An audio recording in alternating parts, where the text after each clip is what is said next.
पवन सिंह को लेकर मनोज तिवारी ने किया बड़ा खुलासा। नमस्कार दोस्तों, मैं धनंजय कुमार इसी के बारे में आप सभी को बताने वाला हूं इस वीडियो में, तो वीडियो को लास्ट तक देखते रहें। और जो लोग मेरे चैनल को अभी तक सब्सक्राइब नहीं किए हैं वो लोग कर लें, क्योंकि हमारे चैनल पर भोजपुरी का हर खबर सबसे पहले आता है। तो दोस्तों, मनोज तिवारी जी एक चैनल पे इंटरव्यू दिए हैं, जो कि आप लोगों ने देखा ही होगा। बिहार तक चैनल पे इन्होंने इंटरव्यू दिया है। मनोज तिवारी ने पवन सिंह को लेकर कहा है कि पवन सिंह को चुनाव लड़ना चाहिए और अधिकार है चुनाव लड़ने का। यानी इनके कहने का मतलब यह है कि हमारा देश स्वतंत्र है और किसी का भी अधिकार है, कोई भी चुनाव लड़ सकता है। और मनोज तिवारी ने थोड़ा सा इशारा भी किया है कि इनका निजी मामला है, घर का मैटर है। हो सकता है पवन सिंह इसी वजह से चुनाव नहीं लड़ना चाहते होंगे। बाकी मनोज तिवारी ने एक और बहुत ही बड़ा खुलासा किया है। खुलासा इन्होंने एक किया है कि दोबारा हमने ही बीजेपी पार्टी में लाने का कोशिश किया है। जी हाँ दोस्तों, पवन सिंह को दोबारा बीजेपी पार्टी में लाने के लिए अंदर अंदर मनोज तिवारी ने ही कोशिश किया था। और मनोज तिवारी एक और बहुत ही बड़ा खुलासा किए हैं कि पवन सिंह विधायकी का चुनाव नहीं लड़ना चाहते हैं। जी हाँ दोस्तों, पवन सिंह का बिल्कुल मन नहीं है कि मैं विधायक बनूं।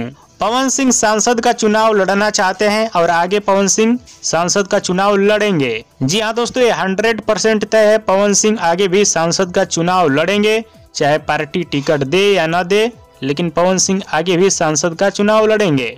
बाकी फिलहाल की बात की जाए तो इस समय पवन सिंह एक बार फिर से rise and fall reality show के ग्रैंड फिनाले में एंट्री मार चुके हैं। तो एक बार फिर से Pawan Singh rise and fall reality show में पूरा धमाल मचाने वाले हैं। तो कल से आप लोग जाकर देख सकते हैं मैक्स प्लेयर पे पवन सिंह को rise and fall reality show में।